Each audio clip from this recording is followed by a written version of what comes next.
Welcome to the Small Business Network Show. Welcome to Dr. James' Small Business Show.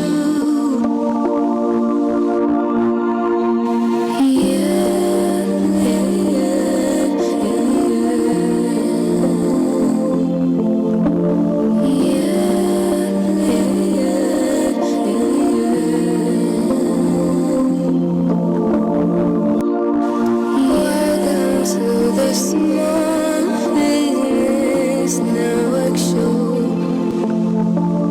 Welcome to Dr. James' Small Business Show.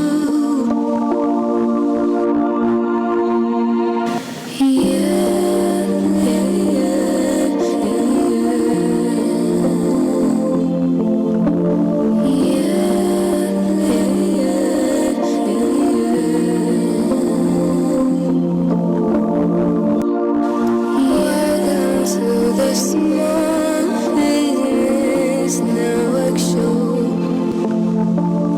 Welcome to Dr. James' Small Business Show.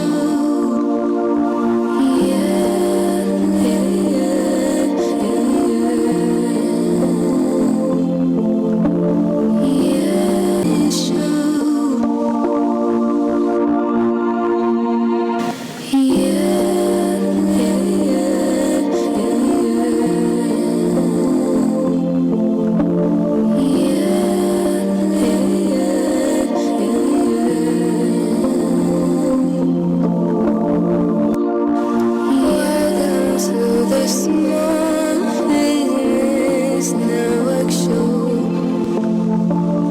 Welcome to Dr. James' Small Business Show.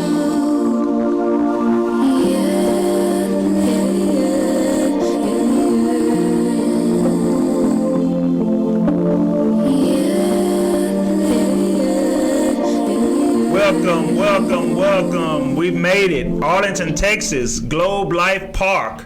Dr. James McConnell's The Small Business Network with co-host Brittany Wise. We made it. And Sonny Bickham. Hello, hello. Learn to live, learn how to survive. In all that you do, you must strive. That's what I'm talking about. We got our expert fashion designer, Miss Helen. She'll be in momentarily. So how y'all day going on this fine Saturday? It looks sunny, it looks pretty.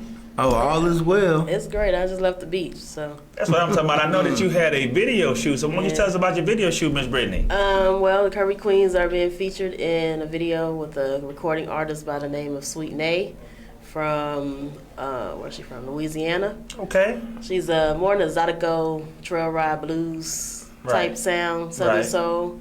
So she has a new song coming out, and we were featured in her video. It was Baywatch themed, so we were at the beach pretending to be lifeguards. We were saving men with our thick thighs. How sweet it is! How sweet it is! That's what I'm talking about. Well, I know that you have some questions for our co-host, my Mr. co-host Sonny. over here. Yeah. Uncle Sonny, how you doing, Uncle Sonny? Oh, doing well, doing well. Y'all gotta remember, I keep forgetting on the show, you're not Uncle Sonny. You Mr. Sonny. Oh, yeah. Keep us up. Yeah. So let's talk about correction. Why no one wants to receive correction? Oh my goodness, this is some heavy topics. Oh, yes, yes. Okay. Correction. Why no one wants to receive it? Because people want to be accepted for their flaws and no progress or no progress in the goal that they're trying to achieve, or some people just settle for just adaptability, just being adamant where they're at. So I think we should always strive to receive that correction, and I believe that's why no one's going to receive it, because some people can lay so dormant in doing what they're doing. True, I agree. So what is the attribute of attaining correction? The attribute of receiving correction is the feel good of rewards, of the results, of continuing to push and continue to strive. This is in business and this is in life. It's because we know everyone has that grip of fear when you start a business or you want to attain a topic. We always entertain failure before we try to attain success. So I say the attribute of attaining is like, you feel good once you set your mind out to do something, whatnot, and you see it, you just have that moment where, hey, I feel good, and at the same time, it's encouragement that you can give to someone else. So, Like well, I was just gonna ask. So, as far as correction, that are you saying getting correction in business as you're going, right? Yes. I mean, definitely, getting correction in business is a must. It's like critique of criticism. Sometimes people say, "Oh, your prices are too high," whatever it may be, or whatnot. And we have to understand, if we want to stay afloat in business, whatnot, we have to look at every angle. We just can't rule anything out. So, if you we are obtaining day to day, we live and learn. So once we find out that that we could have went another way, whatnot, I'm all open for correction. It's criticism as well because that's going to help us in our daily walk in life. I'm glad you said that because, let's say me, I've been in business for 23 years plus, right? I could have a person that's just not starting business, and if they tell me something, I'm going to listen. Right. Even if I know it, they won't know it. I'm not going to say, well, I already know that. Like some people tell me something. Exactly. It be people that don't have no experience to be like, I know that already. Right. But you're just getting started. How can you possibly know everything? So I'll listen. If I do know it, I'm going to say, okay, thanks, and that's it. I know it, and subconsciously, well, okay, I already know that. But I'm not going to say it. On the other hand, I've had people that's brand new in business, after me being in business for 18 plus years, say something, I'm like, okay, because I'm learning. You can always learn, don't matter who tell you. Right. So when you have a person that don't want to listen, they're going to have a hard time growing. Yeah. Let me just... Go ahead.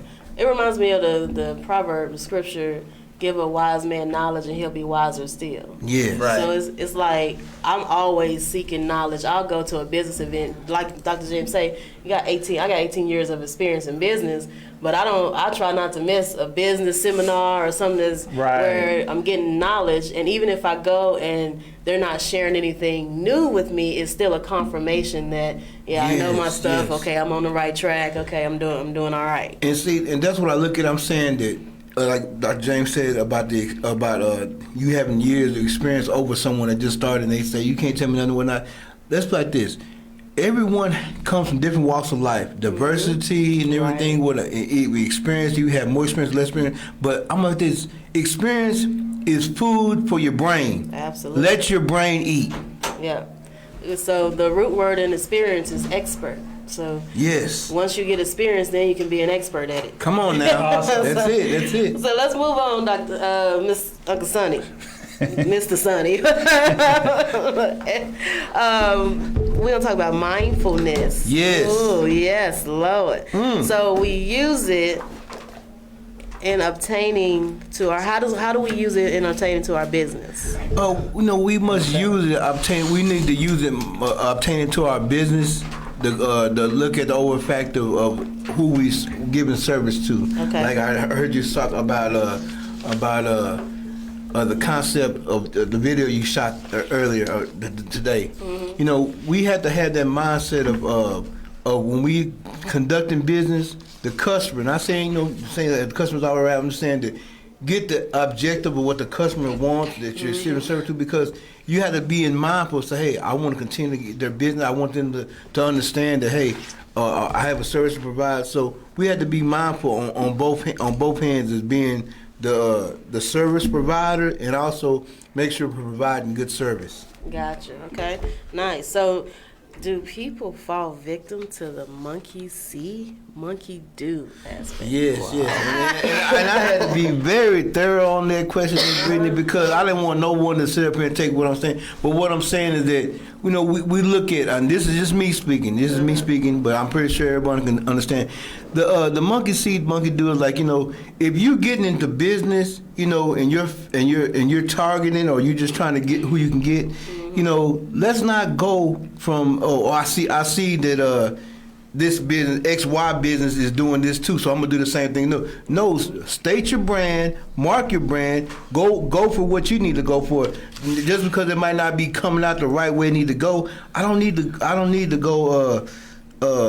How about this? We know about the chicken sandwich. Everyone was going with the chicken sandwich in different restaurants. Y'all know. Yeah. But my thing is this: I'm not gonna go to Subway for a Whopper if I'm just want a sandwich. So I need to go somewhere where expertise, like you said, where expertise is expert in, hey, this is what we provide, okay. But not going the other way of saying that, hey, is this what you have? And and people say, well, I was expecting more. But at the same time, we have to have that mindset of don't fall victim to it, because people fall victim to it. It's just like you going to a dollar store and you come back and something broke. Hey, I need my money back. No, you don't. You just paid $1. So come on, don't fall victim to the monkey see, monkey do. I like that. Now, see, when you said monkey see, monkey do, I went there with the family. It's like, come on now. Or your friends. Everybody got eyelash businesses now, and boutiques, and like all y'all doing eyelashes. That's what I mean. Like, okay, we all gonna do the same thing. Okay, how we gonna separate? Exactly. We all branding the same thing. Come on now, okay. That's it. But let's move on to family. Yes. Why does family work in business? Why does family work in business? And I say family works in business. Basically, I'm gonna just emphasize on me personally.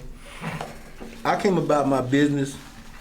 I got over 7-8 years in moving experience, and I was just pondering around the idea. And my oldest son, he came with. I said I don't want to do heavy, whatnot. He came with my name, my company, Welterweight Delivery, which is a division of boxing, welterweight, middleweight, not heavyweight, but middleweight.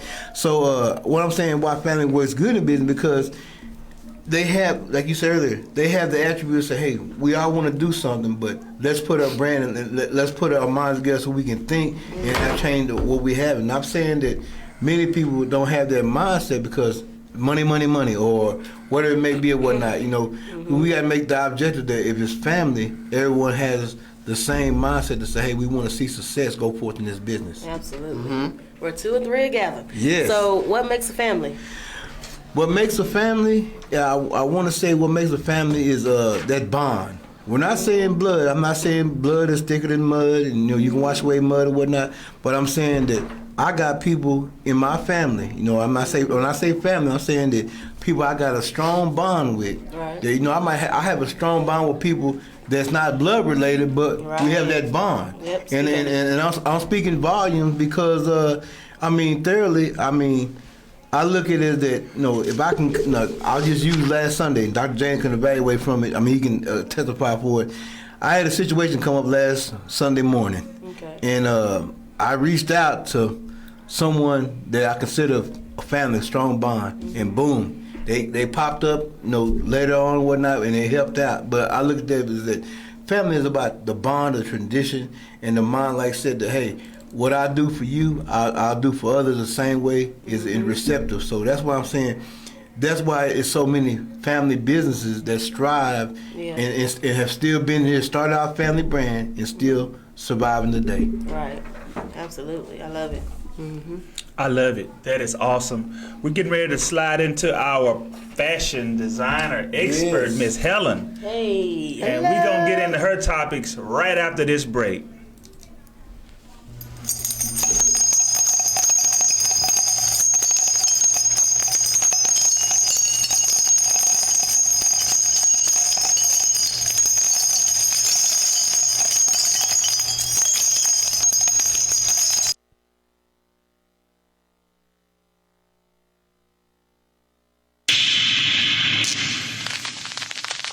Want to think I have you, but I don't.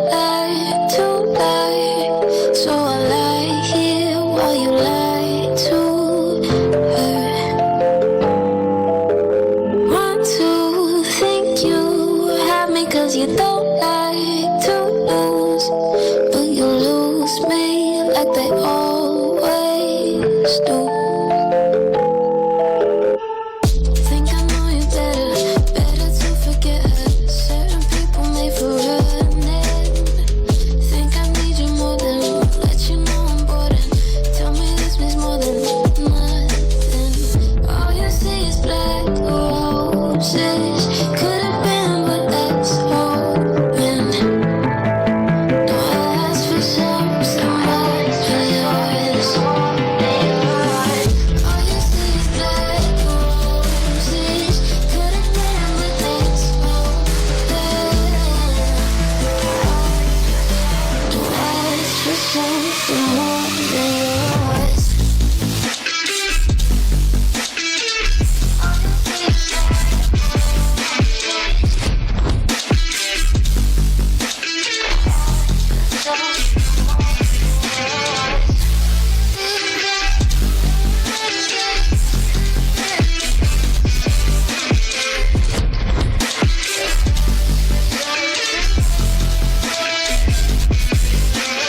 Want to think I love you, but I just love the lie.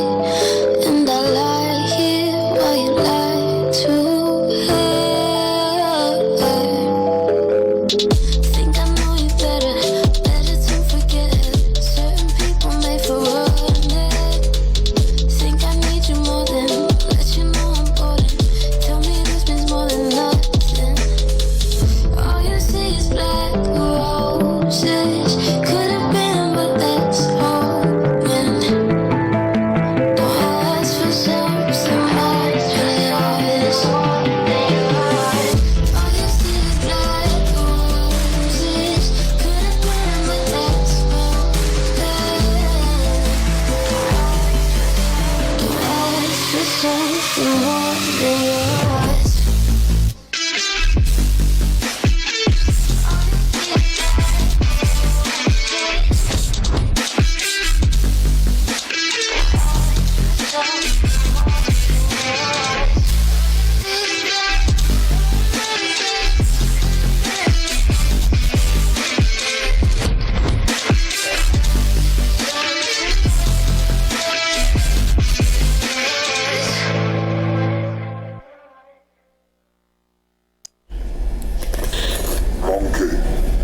Have you been stimulated? Want to learn how to keep stimulating that check? Contact Legacy Services today, where we give you the blueprint to becoming your own boss. A start-to-finish execution plan for the entrepreneur. Call us at 214-774-7503 or visit us online at legacyservices.com.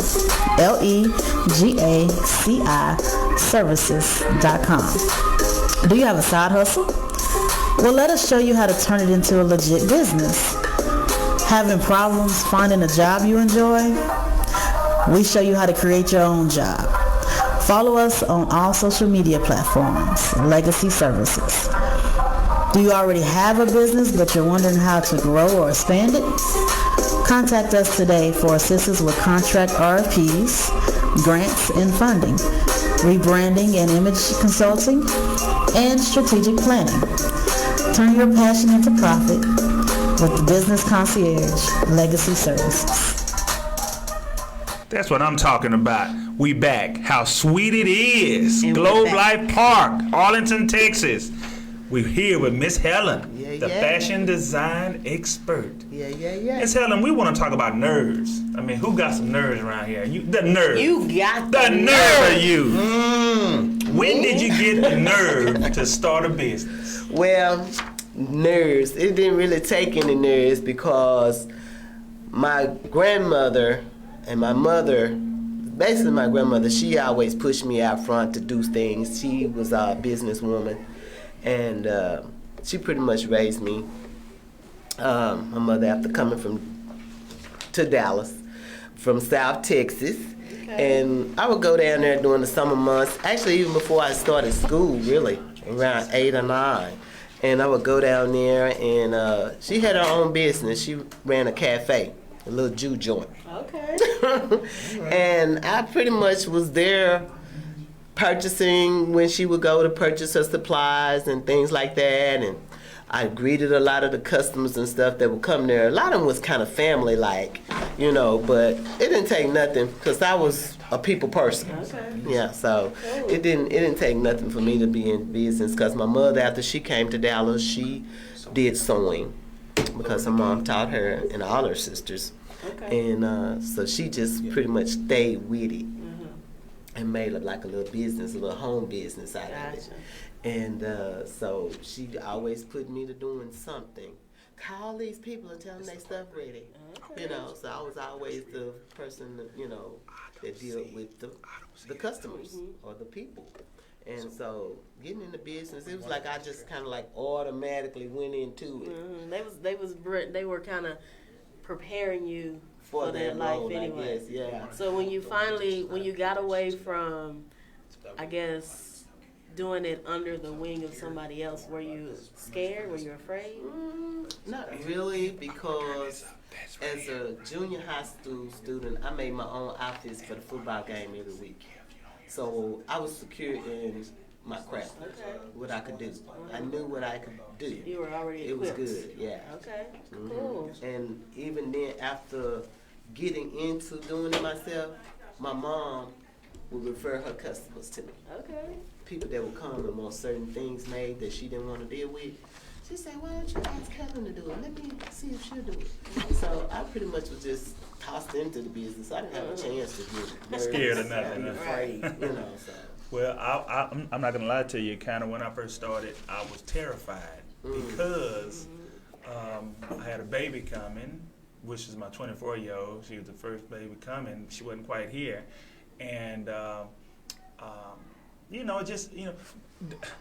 when I gave a 2-week notice, I did it knowing I had 3 chicks coming. I had a chick coming that week, the one coming the following week, then I had a chick in the hole. So I know I had about a month and a half to make it work or not. Right. But I was willing to lose everything and go back to that company because I knew I could because I gave them a notice or make it. So I was willing, but again, you can do that at 23 years old. Yeah. It's hard to do that at 33 or 43. Come on now. It's hard to do that because you have a family, you got kids. Right. And so you got to do it how most people do it. They work, they do this, and they kind of slide off, and then sooner or later they try. It's not easy. Yeah, it's But, that transition. Right, but I was terrified. So, yeah, that's crazy. Yeah. So let's talk about other businesses. Have you learned from other business? Basically, I could say yes. I had a cousin, she was a cosmetologist, and I asked her a lot of questions about being in business and how the finances go and stuff like that there. So that helped me a lot, how to separate my finances for my business and to see how it's really prospering or not. Just by asking questions from other people that were in business. Okay. So what have you learned? I learned that it's really a people, you have to Yep. really cater to the people. Yes. Yeah, and make sure that they're satisfied. And tell them up front, when you know your business, when they come to you with a certain thing, they say, I want it done like this and out of this and out of that. You have to be able to look at that thing and say, well, we can do it, but it's not going to turn out except for like this. You have to make them aware of what the outcome may be for it, and then go from there. And that would increase your business, I think, too, by being very open and transparent in what you do. If it's a situation that you think that you're not able to do, Right. you want to tell them that up front. Okay. Well, let's talk about optics. I'm big on that. How do you see the world? How do you see the world? How do I see the world? It's funny you should ask that. After getting to understanding what the question was asking, I had just previously been saying to myself, wow, this world is a mystery. Right. It's a journey. You Absolutely. never know what's gonna Right. come up. You never know where you might wind up. Absolutely. So How- it's a mystery to me, and it's a journey. And how about how you see it into the business compared to you seeing it just as a person or in general? How do you see the world as far as optics in business? It's wide open. You can do just about anything and call it a business. Yep. That's what I see. That's my optics concerning business in the world. I mean, you can look around, you got all kind of things going on, and if you really look hard and deep, you'll find some stuff that you wouldn't even thought. Right. People making money doing it. Like eyelashes.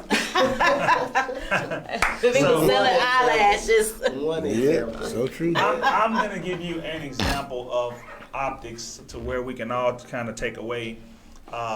So optics a lot of times mean how you see it through your lens. Like the lenses seen from a homeless person is totally different from how y'all see it and how I see it. Yeah. The optics is terror, and the world is not anything because they're tired of blah, blah, blah. They're on the street, they're homeless, they're this or that.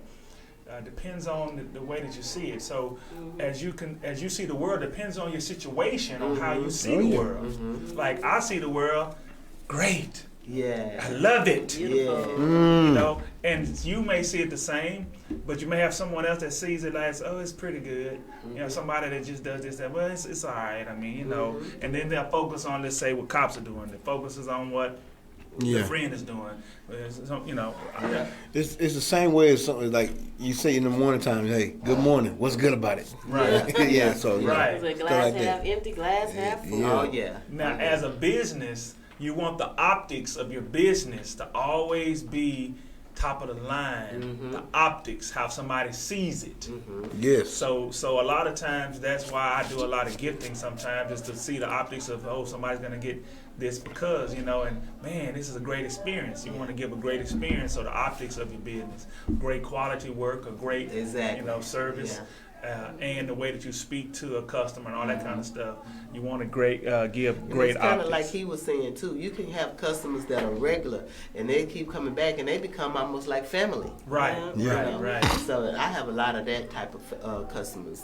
That's what I'm talking and what about. I That's do, good. I Oh, got yeah. a lot of family. Just people I just don't even know. This became family. That's It what I'm says a lot talking about your Yes. product. Yeah. A whole lot. That is awesome. And so as you put out flyers or you put out business cards, like Miss Brittany did a nice card. It was blue, and she put stuff about the TV. She put stuff about her business and so on and so forth. And so the optics, when you see that, and if you don't know her, that's powerful. It's very powerful. Yes. You know, the only time, you know, he was talking about family earlier. So sometimes family will see that as, oh, it's growth. But sometimes family can be haters too. Hater. Yeah. Oh yeah. They Oh, could yeah. be like, Yeah. oh, you ain't really doing. Come on, what is that? You You know, say that all the A time. You prophet is always not welcome in his own come on home. now. That's it. Not receive. Yeah. that's why I always be very careful with family, because the better customer, other than your family friend, that's somebody going, they'll always buy from you the ones that are close enough. But that's not what's going to help you grow. Wow. No. What helps you grow are the strangers. That's right. I've said that forever. You're going to have Do 10. not depend on your family Yeah. for your customer base. Right. That's for So sure. you may have 10 people in your family, you may have 20 people as a family, or 20 people as a friend base, and you can get 10 people, 15 people to always spend money with you, maybe, you know. But to turn it into something where you can live from and not work, well, that's not going to do it. No. You have to have 100 more strangers. That's why you have to focus on the strangers. Because the other people are going to buy from you. The family that cares, that buys from you, they're going to do it regardless. They don't Yep. need any They don't even pictures. if they need it. Yeah, they may come. So focus your pictures toward the brand new people, That's it. Yeah. who you don't know, Yes. and you'll see yourself grow. Exactly. So I know that Mr. Sonny has some questions for me, Yes. and yes. we're going to get into that right after this.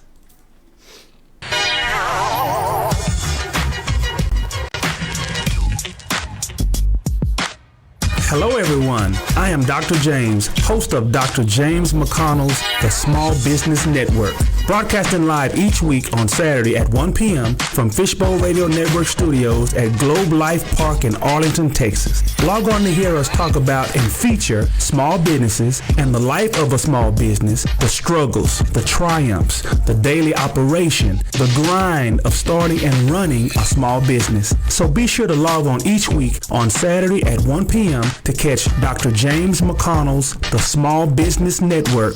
Let's jump in.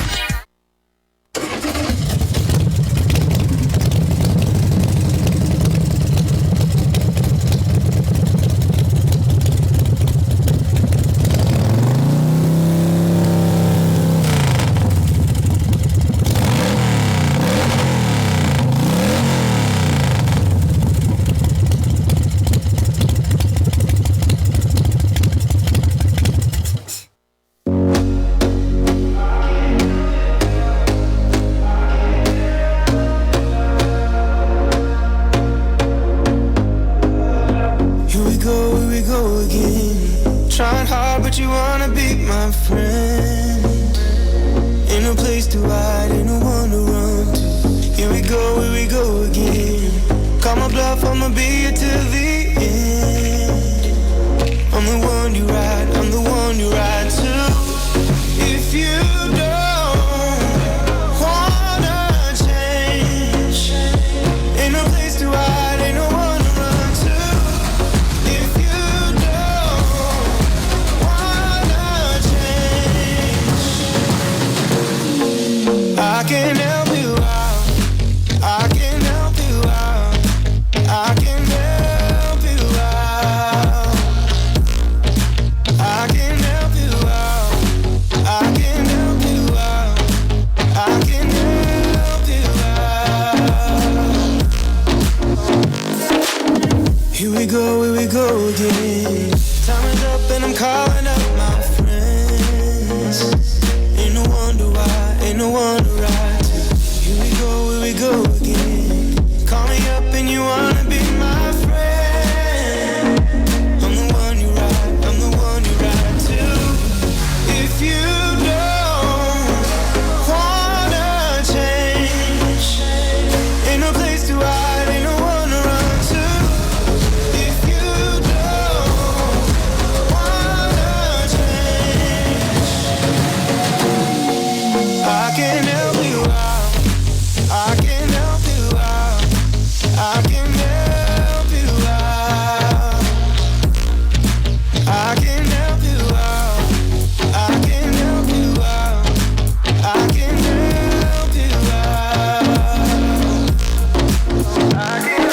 out, I can help you out, I can help you out. Look. If you don't wanna change, ain't no place to hide, ain't no one to run to. If you don't wanna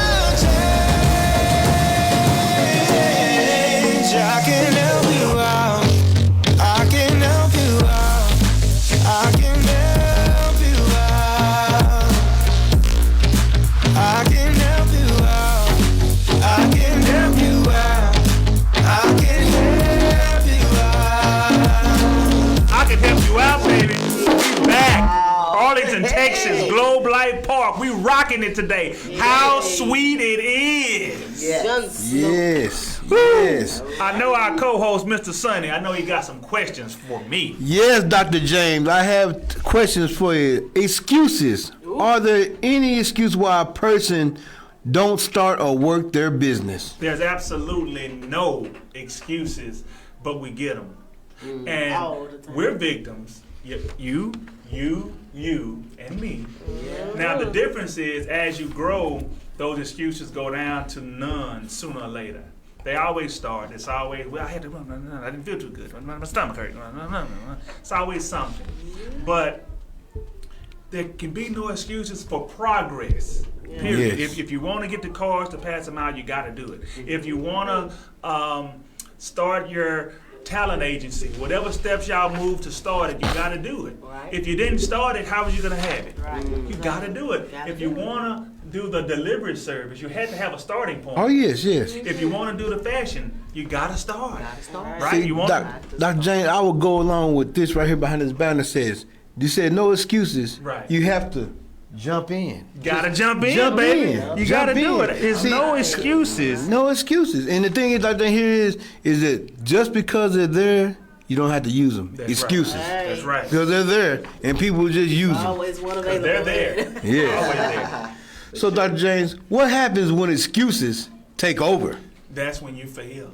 Mm. Now, failure is the platform of success. So I'll say it again. We're all going to fail on certain things, and then you have to use that as power to grow. Yeah. But for the ones that don't, when they fail, then they'll quit. They'll quit whatever they're doing. Forget it. I'm gonna go do something else. Because you know you got to stay focused. And so if you let excuses take over, it's a mindset. It's a mindset thing. It's one of those things where, okay, let me give you an example. I don't ever recall missing a day of work because of being sick.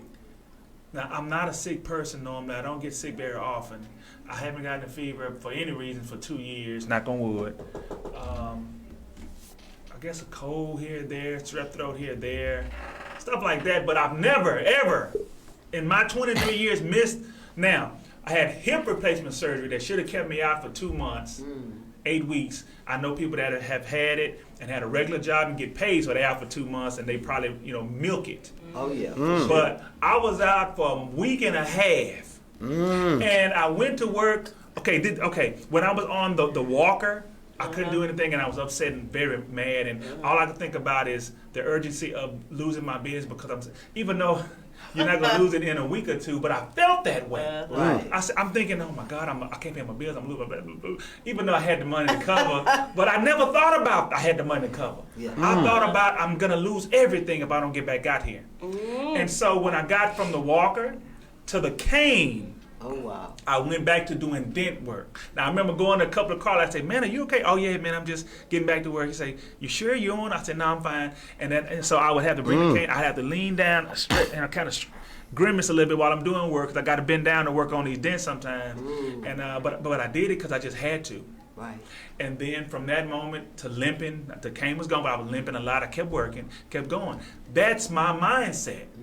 And because that's my mindset, I don't allow excuses to stop me. If you're in dire health problem and you got to go to the hospital and you're really down, well, that's different. Yeah. But so I guess my hip replacement surgery had me in dire straits for a week and a half. But that would have kept most people out for 8 weeks. Matter of fact, when I was in the hospital, they said, because most people have that are in their 60s, 70s, unless they're in a car wreck. They tell me most people are in the hospital for about 3 to 4 weeks. I was in there for 2 days, for real, because he came in and said, the more you can get up and walk around, the more you can go home. He told me that the first day. Now, I did not, that pain was the most I've ever felt in my life. Meaning, because she brought me like right after the surgery, I'm like, I feel just fine. She say, take these. I said, these 8 pills. She say, you gonna need them later. I said, okay. I took them, but she was right. Even though I took them, I was hurting bad. Like I couldn't hardly. So I remember getting up, and walking was just a burden. I had to have a walker, of course, but you move an inch, you're inching. But I would inch for an hour and a half. And the people say, man, you're doing too much. Now I got to get up out of here, man. Right.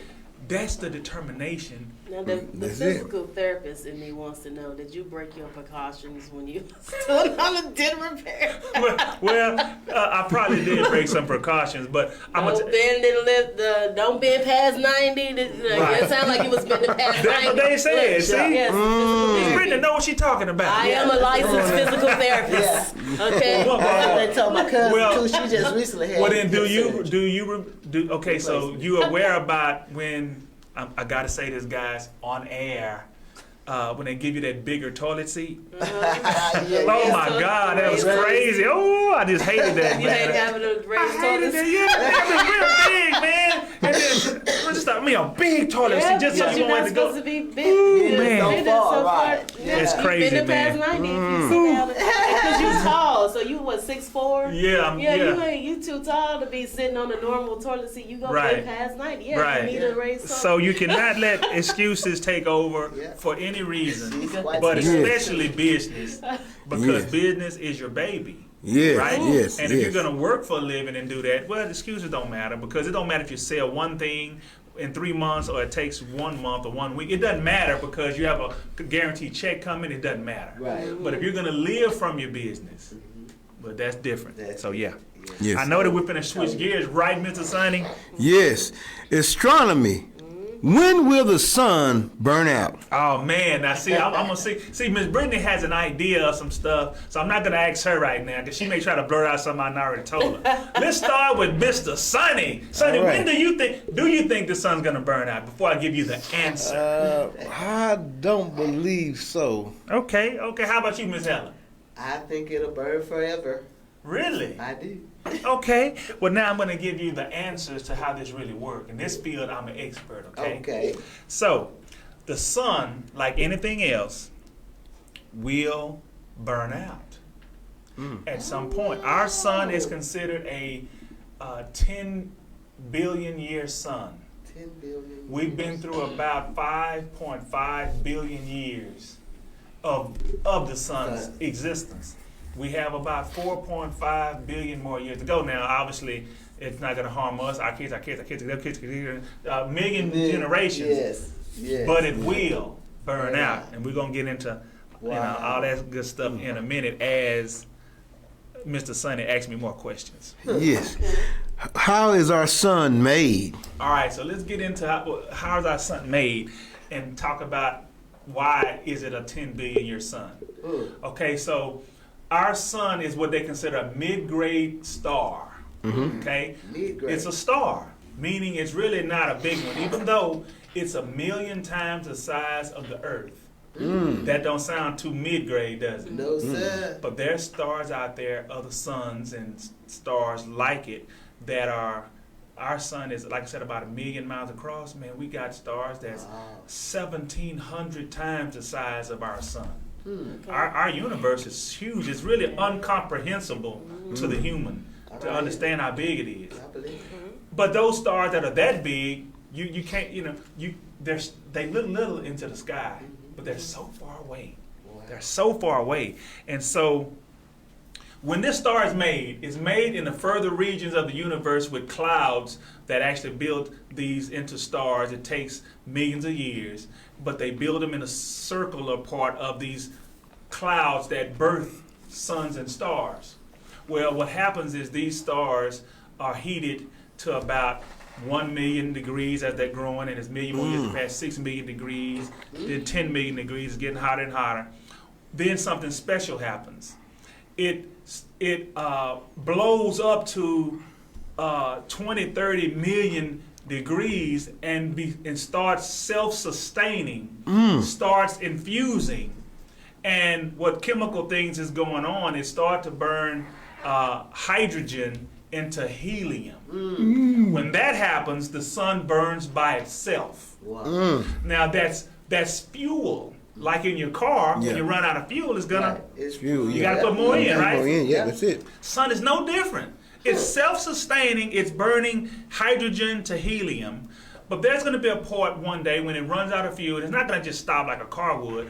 When it runs out of fuel, then it's going to start trying to burn that helium into carbon.